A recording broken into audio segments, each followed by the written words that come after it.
네, 오늘 윤석열 인수위의 윤곽이 드러났습니다. 인수위원장에는 국민의당 안철수 대표, 부위원장에는 권영세 의원이 확정됐는데요. 윤석열 당선인은 내일부터 서울 통이동 집무실로 출근해서 본격적인 정권 인수 작업에 착수할 예정입니다. 한상희 가천대 부교수, 이종훈 정치평론가 두 분과 관련 내용 짚어보겠습니다. 안녕하십니까? 안녕하세요. 안녕하세요. 네. 조금 전에 오후 2시쯤에 발표가 됐는데 두 분 방송 혹시 보셨습니까? 네, 봤습니다. 네. 오면서 들었습니다. 예, 내용은 당연히 알고 계실 텐데요. 먼저 의미부터 짚어보겠습니다. 한 교수님. 단일화를 할 때부터 사실은 국민의힘이 승리하면 인수위원장은 안철수 대표가 되었어야 돼요. 왜냐하면 공동정부를 만든다라는 어떤 그 정부 구성부터 한다는 그 대의에 가장 적합하고, 두 번째는 이 단일화가 오랫동안 정책이나 뭐 이런 걸 서로 맞춰가면서 이루어진 단일화가 아니에요. 이런 정책의 협의나 이런 것이 없었거든. 서로 맞추는 과정이 없었습니다. 예. 그래서 그 안철수 후보의 10대 공약과 이제 윤석열 후보 10대 공약을 보면 뭐 근데 대부분 좀 일치해요. 비슷해요. 비슷한데 복지 분야에서 굉장히 좀 달라요. 복지 분야에서는 안철수 후보는 되게 공공복지를 이제 강화하는 쪽인데, 윤석열 후보는 거기에 대해서 별로 언급이 자체가 없거든요. 공공복지에 관해서. 그래서 뭐 이런 부분들을 맞춰보기 위해서는 반드시 인수위를 공동으로 이루어져야 하고, 또 인수위원장을 맡는다면 결국 권영세 의원이 위원장이냐 안철수 의원이 위원장이 이 양쪽이 될 텐데, 글쎄요, 안철수 인수위원장이 좀 더 부드럽고 적절하고 명분에도 맞고 하지 않겠습니까? 다만 이게 공동정부로까지 이어지는 거냐는 좀 제가 보면 과한 해석인 게요. 공동정부의 핵심은 조각권입니다. 네. 그러니까 우리가 DJP 공동정부에서 봤지만 결국 그 국무총리, 그러니까 조각권의 일부를 나눠 가지고 있는, 그러니까 재청을 하는 국무총리와 그리고 그 밑에는 강요 몇 명들을 이 정부에 들어가냐 안 들어가냐 굉장히 중요해요. 중요해요. 따라서 인수위 자체를 놓고 이게 뭐 공동정부의 출발이냐? 물론 공동정부의 의지를 보여준 것이라고 평가할 수는 있겠습니다만은 이것을 인수위원장이 안철수 후보가 대표가 되었으니 당연히 이건 공동정부로 이어진다라는 거는 아직 좀 더 두고 봐야 되지 않을까 이렇게 봅니다. 공동정부로서 첫 발을 뗐다라고 보기까지는 아직은 어렵다라는 해석을 주셨는데 어떻게 평가를 하십니까? 뭐 저는 그래도 첫 발은 뗐다. 네, 그렇게 예. 좀 이야기 드리고 싶고요. 이게 뭐 이제 오늘 발표가 나오긴 했습니다만 이미 상당히 예고가 되지 않았습니까? 네. 그리고 이미 이제 단일화 그 막판 협상 과정에서 인수위 때부터 이제 함께 하기로 약속을 한 바에 따라서 이제 진행이 된다는 거죠. 솔직히 선거 전하고 선거 또 이렇게 후하고 좀 달라질 수 있습니다. 특히 윤석열 후보의 마음이 싹 바뀔 수도 있는 그런 상황이었는데 그 약속을 그대로 지금 지키고 있단 말이에요. 그래서 일단 공동정부로 갈 가능성이 굉장히 높아졌다 이렇게 생각하고, 인수위원회에서 보통 이제 그 공약 내걸은 내용들 그리고 이제 정부에서 현재 진행 중인 여러 정책 사안들 조율 과정을 이제 거치지 않습니까? 그래서 최종적으로 이제 차기 정부의 국정 과제를 전반적으로 이제 정리해내는 그런 과정들을 거치게 되는데, 인수위원장이 어찌됐건 큰 방향성은 이제 잡을 수밖에 없다는 거죠. 그렇게 이제 본다라고 전제한다면 향후에 이제 실제로 행정에 참여하는 것을 전제로 지금 이제 인수위원장을 맡았을 가능성이 높고, 또 그런 걸 염두에 두고 또 이 인수위원장직을 맡겼을 가능성이 높다. 그러니까 뭐 예를 들어서 전직 관료 출신이라든가 또 뭐 일반적인 통상적인 정치인 출신이라든가 그랬다면 모르겠는데, 안철수 대표는 지금 약간 의미가 다르잖아요. 그렇죠? 예. 단일화 파트너였다는 그런 조금 무게감이 있기 때문에 어찌됐건 그 공동정부를 향해서 큰 발을 지금 내딛고 있는 그런 그 과정으로 일단 이해를 하고 있습니다. 그러면 궁금한 게 지금 인수위원 24명 명단도 공개는 안 됐는데 거의 확정이 됐다고 하거든요. 안철수 측 인사가 많이 좀 포함이 됐다고 저희가 이해를 해야 되는 겁니까? 그러니까 포함이 될지 여부가 이제 관심사죠. 예. 그런데 조만간 이제 발표를 한다고 하니까 이제 사실은 뭐 이 정치권에서는 이미 명단이 좀 떠돌고 있기도 합니다. 네.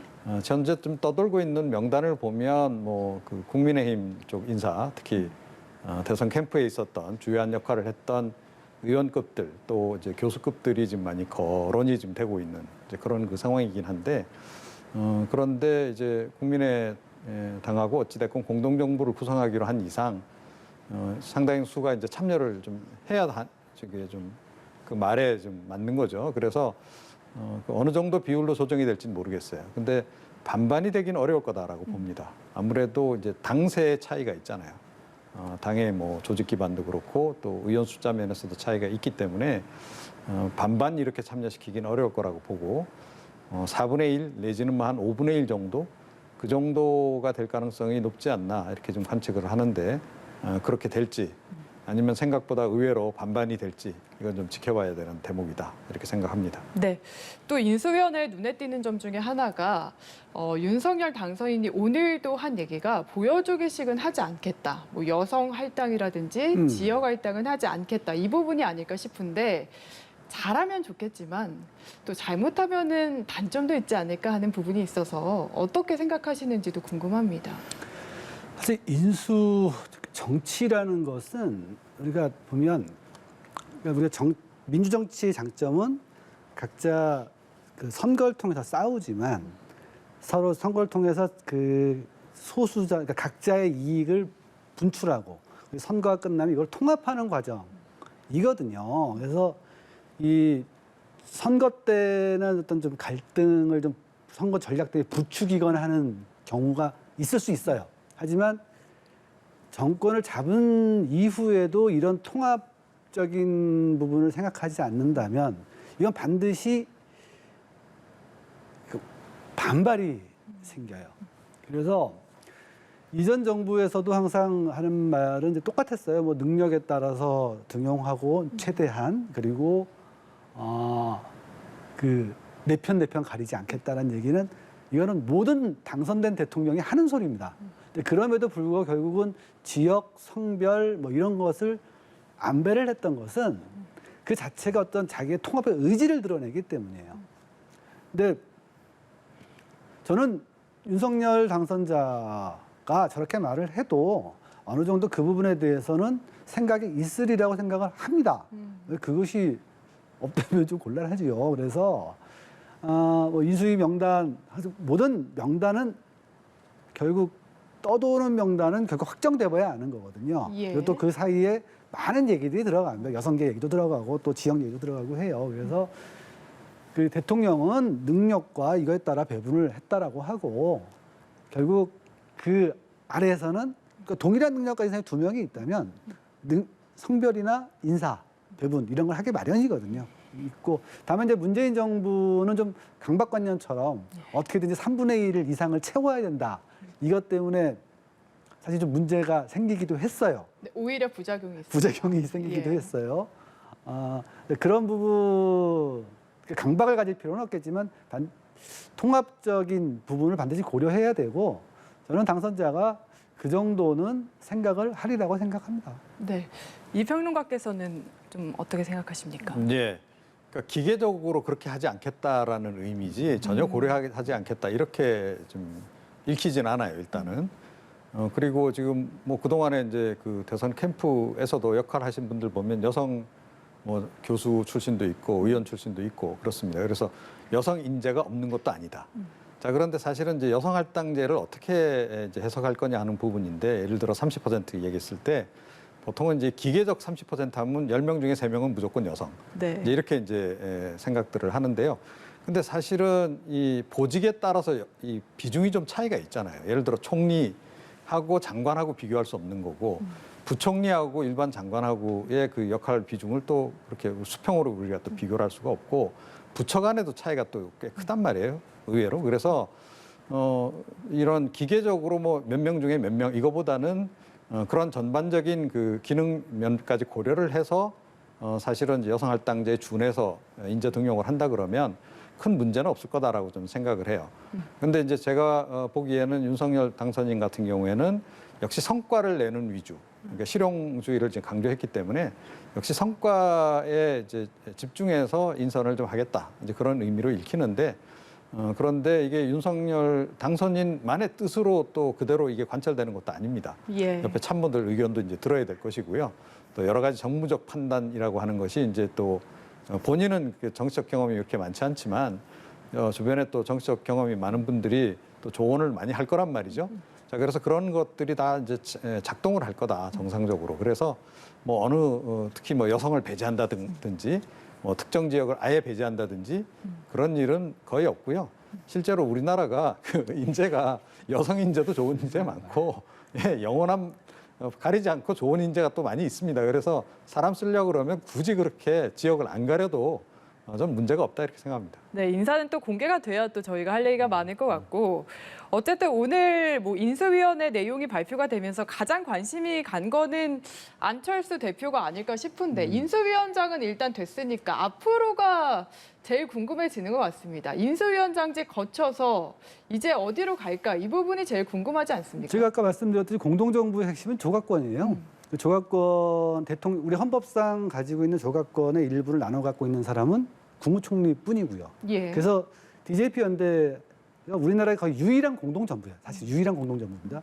그때도 그 김종필 전 총재께서 국무총리를 맡으시고 그 경제부처 5개를 갖다가 그 자민련 쪽에서 맡았거든요. 이렇게 하고 나머지 부처를 이제 그 국민회의가 맡는 쪽으로 이렇게 됐기 때문에 공동정부가 된 거예요. 그리고 그 하에서 국회에서 이제 과반 의석을 이제 만들어내고요. 그런 의미에서는 이제 공동정부로 합의를 했으니까 거의 당연히 꼭 안철수 후보가 아니더라도, 안철수 예. 대표가 아니더라도 국민의당 쪽의 인사가 국무총리를 맡는 게 맞겠지요. 예. 맞는데 다만 이제 그 국민의당은 워낙 인재가 풀이 좀 좁다 보니까 그럴 만한 사람이 좀 눈에 안 보이는 거예요. 그래서 이제 안철수 대표가 이제 된다라고 사람들이 많이 보는데 이게 두 가지 정도 문제가 좀 있습니다. 하나는 윤석열 당선자도 사실은 국정을 총 본 경험이 없어요. 네.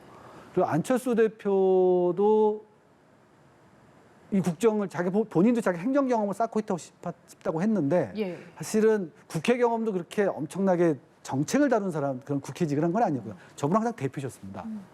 그렇기 때문에 이 대통령과 국무총리 모두가 좀 국정의 경험이 좀 없다라는 문제가 좀 있어요. 항상 그 대통령과 국무총리는 어느 정도 보완 관계가 있게 마련이거든요. 그런 부분이 하나가 있어서 과연 그렇게 될 수 있을까? 넘어야 되는 산 중에 하나고요. 두 번째는 청문회입니다. 청문회인데 네. 안철수 대표가 단일화를 하고 난 다음에 이제 인터넷이나 이것저것에 심지어 저 의원들 입으로도 안철수 엑스파일 얘기가 나오고 막 그랬어요. 거기에 이제 뭐 여러 가지 위장 전입이나 뭐 이런 문제들이 이제 사실은 아니든 있었는데 이런 문제들이 이제 청문회에서 아마 상당한 공격을 받을 가능성이 있습니다. 그러면 이제 안철수 대표도 문제가 굉장히 도덕적이고 깨끗하고 엘리트적인 이미지인데 이미지죠. 예. 만에 하나 그 엑스파일에 있었던 여러 가지 의혹 중에 하나라도 이게 사실이 되면 이게 정부 출범 자체가 되게 출범부터 상처를 입을 가능성들이 있어요. 특히 민주당 같은 경우에는 좀 칼을 갈고 있지 않겠습니까? 그러니까 이런 부분들이 있어서 안철수 대표가 국무총리가 되는 것이 되게 자연스러운데 단일화라는 측면에 공동정부에서 자연스럽긴 한데 넘어야 될 산은 두 가지 정도가 있다. 이렇게 말씀드리고 싶습니다. 뭐 총리로 가는 길까지 어려움을 거론해 주셨고 총리도 있지만 뭐 당대표 쪽도 있고 뭐 지방선거 쪽도 있고 길은 다양하지 않습니까? 네, 근데 뭐 당 대표는 당장 지금 교체 계획이 없기 때문에 그렇긴 하죠. 예, 이제 그 가능성은 상대적으로 좀 떨어지고 그리고 이제 안철수 대표의 입장에서만 철저히 우리가 이제 경로가 과연 어떤 경로가 과연 좋은 경로일까를 생각해 보면 총리 한번 하시고 그 다음에 이제 정치권으로 되돌아와서 당 대표 하시고 네. 그리고 총선 이끌고 그래서 이제 조직 기반 다지고 대선으로 가는 이 그림이 가장 좋죠. 아마 이제 당연히 그쪽에서는 그런 그림을 그리고 있을 거라고 생각하고요. 이 그림을 그려가는 과정에서 결국 이제 그 여부를 결정할 부분은 역량이 될 것이다 이렇게 생각합니다. 그러니까 인수위원장으로서 만약에 그 역할을 수행하는 과정에서 뭐 불협화음이 자꾸 뭐 과도하게 좀 제기가 된다거나 또 역시 이제 이 인수위 과정에서 아무래도 정부 쪽하고 이 인수위 측하고 갈등이 여러 곳에서 막 드러나요.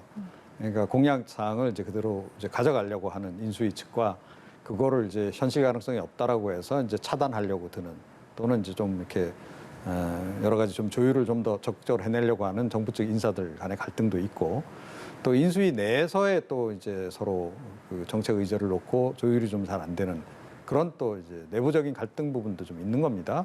특히 이제 이번에는 국민의힘과 국민의당 인사들이 이제 골고루 인수위에 이제 포진한다라고 전제한다면 아직까지 지금 두 당이 뭐 합당도 아직 안 한 상태인데다가 이게 화학적 결합이 제대로 될지 좀 의문인 거죠. 네. 그런 과정에서 이제 여러 불협화음이 나올 수 있는 부분들이 이제 지점들이 있는 건데 그거를 잘 해결을 못 해낸다. 그래서 인수위원장으로서는 좀 기대치 이상이다. 이러면 사실은 총리직으로 그대로 가는데 좀 애로가 좀 될 수 있는 부분이 좀 있고 또 어떻게 이제 인수위원장은 이제 뭐 대과 없이 잘 이제 거쳐서 총리직으로 가더라도 인사청문회가 이제 한 차례 고비가 될 수가 있고 근데 인사청문회 과정에서 제가 보기엔 뭐 엑스파일 말씀도 하셨는데 엑스파일은 모든 대선 후보가 엑스파일이 다 있습니다. 사실은 따지고 보면.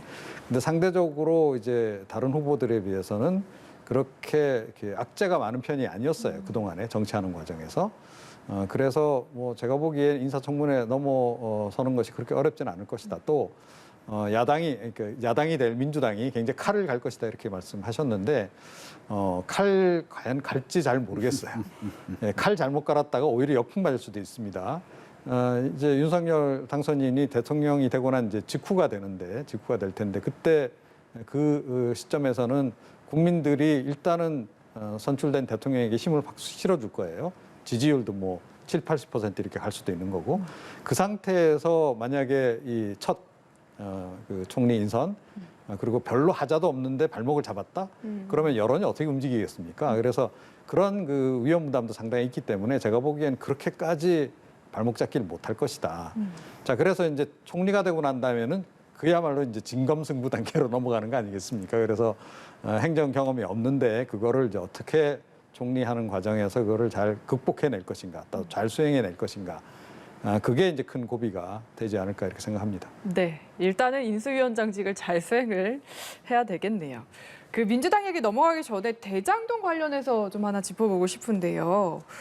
윤호중 비대위원장이 오늘 대장동 특검 추진 3월 임시국회라도 가능하다고 했고 윤석열 당선인도 뭐 진상 확실히 규명할 수 있는 어떠한 조치라도 해야겠다. 일단 표면적으로는 양쪽 다 할 수 있다라고 했는데 이게 과연 추진이 가능할까 싶거든요. 어떻게 보십니까? 두 분 다 뭐 진위 아닌 의사 표시라는 법률 용어가 있는데 예. 이게 핵심이 그거예요.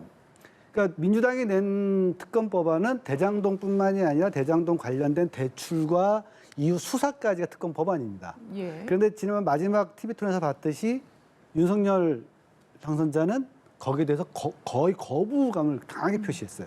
왜 부산저축은행을 건드리냐라는 식이었거든요. 그럼 결국 핵심은 대장동 요 공사 하나만을 볼 것이냐, 부산저축은행까지 볼 것이냐가 핵심이 될 겁니다. 네. 이거에 대해서 제가 보기에는 합의가 될 가능성은 없고 만약에 민주당이 밀어붙여서 특검을 이게 상설 특검이니까 했단 말입니다. 그럼 다음 이게 문재인 대통령이 이거를 제가를 해야 되는데 다음 대통령 당선자 어차피 민형사상 소추에서 면제받는 네. 당선자를 수사 제대로 되겠어요? 옛날에 이명박 정부 때 국밥 조사가 기억이 나는데 이거를 과연 그리고 다음 대통령이 될 사람한테 특검을 받도록 대통령이 재가를 할 것이다? 이것도 상당히 어려운 일이거든요.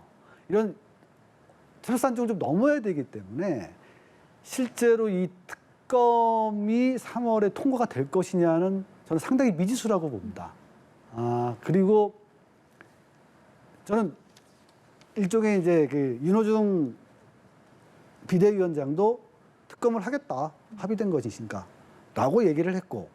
근데 대신 부산저축은행이 포함된 특검을 하겠다라고 한 것이고 저쪽은 윤석열 후보는 당선자는 그걸 뺀 특검을 하겠다라는 거거든요. 예. 이 간격을 좁히기 쉽지 않을 겁니다. 그렇다고 막 밀어붙일 수도 없는 거고 또 5월까지 밀어버리기만 하면은 그 뒤 특검법이 된다고 해도 거부권을 행사하면 되거든요. 그래서 저는 이것이 이제 서로 간의 기싸움으로 좀 봐야 되지 않느냐. 이게 3월 달에 된다면 정말로 정면 충돌이거든요. 이러면은 신정부 출범하는데 국회와 국회 다수당과 신정부가 정면 충돌하는 일이 벌어질 겁니다. 역시 좀 흐지부지 될 거라고 보십니까? 예.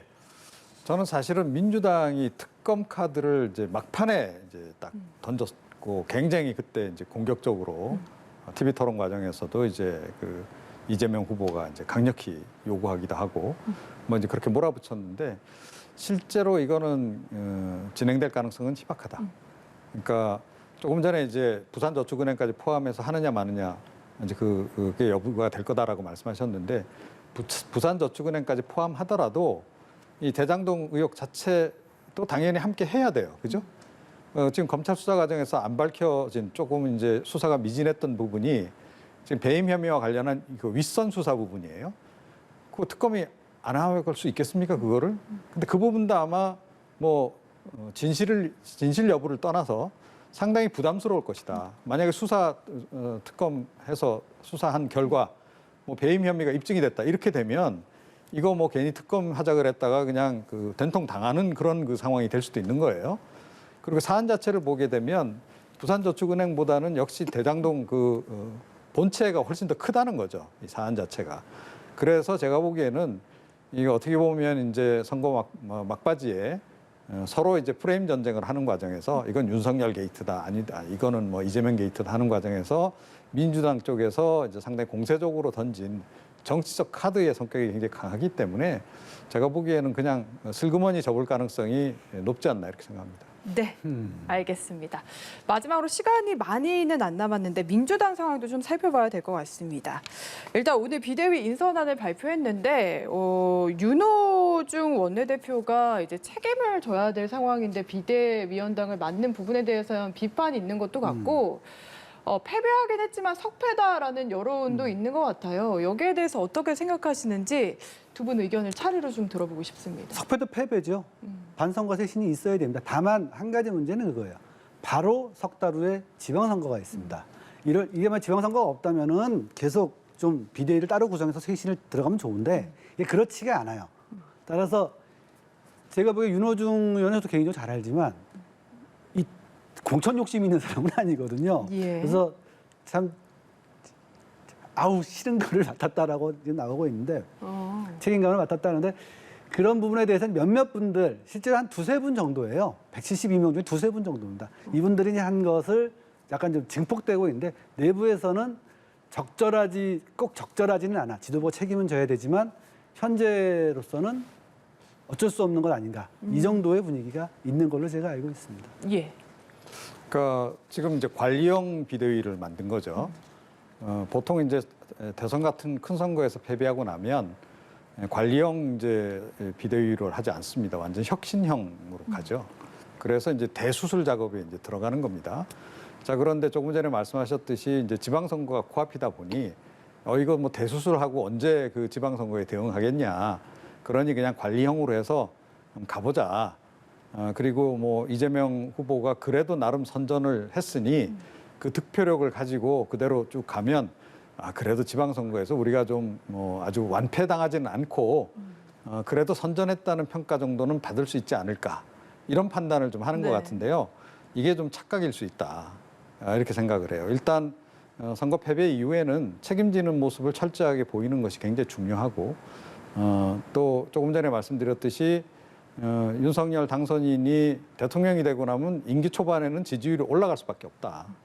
이제 그 파고를 이제 넘어야 되는 건데 그거를 과연 이재명 후보의 이번 대선 득표율 그거 가지고 그 파고를 넘을 수 있겠는가? 오히려 국민들이 보기에는 이 사람들 별로 반성 안 했네. 네, 반성할 의지도 별로 없는 것 같고 뭐 잘하면 이길 수 있다라는 생각을 여전히 하고 있는 것 같다. 이렇게 인식되는 순간 굉장한 또 역풍을 맞을 가능성이 큽니다. 그래서 제가 보기에는 조금 좀 이번에 근본적으로 좀 이렇게 혁신을 하는 그런 태도가 필요한데 조금 임시 처방으로 좀 대응하는 게 아닌가 이런 생각을 지울 수가 없습니다. 예, 알겠습니다. 한상희 가천대 부교수, 이종훈 정치평론가 두 분과 함께했습니다. 잘 들었습니다. 네, 감사합니다.